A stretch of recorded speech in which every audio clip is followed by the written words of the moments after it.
এভাবেই চট্টগ্রামে পুলিশি পাহারায় থাকা এক শীর্ষ ব্যবসায়ীর বাসা লক্ষ্য করে গুলি করেছেন সন্ত্রাসীরা। ২৮ ফেব্রুয়ারি শনিবার সকাল ৬:৩০টার দিকে এ ঘটনা ঘটে। এটি নগরের চন্দনপুরা এলাকার স্মার্ট গ্রুপের চেয়ারম্যান মোস্তাফিজুর রহমানের বাসা।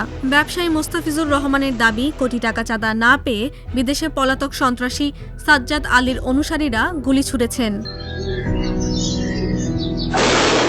সিসিটিভি ফুটেজে দেখা যায়, মুখোশ পরা ৪ জন ব্যক্তি আগ্নেয়াস্ত্র হাতে নিয়ে ওই ব্যবসায়ীর বাসার কাছে আসেন। এরপর বাসাটি লক্ষ্য করে অস্ত্র উঁচিয়ে গুলি ছুড়তে থাকেন। সিসিটিভি বিশ্লেষণ করে পুলিশ জানায়, ৪ সন্ত্রাসীর মধ্যে একজনের ২ হাতে ২টি পিস্তল ছিল। বাকি ৩ জনের মধ্যে একজন সাব মেশিন গান, একজন চাইনিজ রাইফেল এবং অন্যজন শটগান থেকে গুলি ছোড়েন। এর আগে গত ২ জানুয়ারি ওই বাসায় গুলি করেছিলেন সন্ত্রাসীরা। গুলিতে বাসার জানালার কাচ ভেঙে গিয়েছিল। বাসার দরজায়ও গুলি লাগে। এরপর থেকে বাসাটি পুলিশের পাহারায় ছিল। পুলিশ পাহারার মধ্যেই বাসাটিতে আবারও গুলির ঘটনায় আশেপাশের লোকজনের মধ্যে আতঙ্ক বিরাজ করছে। ব্যবসায়ী মোস্তাফিজুর রহমান বলেন, বিদেশে পলাতক সন্ত্রাসী সাজ্জাদ দীর্ঘদিন ধরে চাঁদা দাবি করে আসছেন।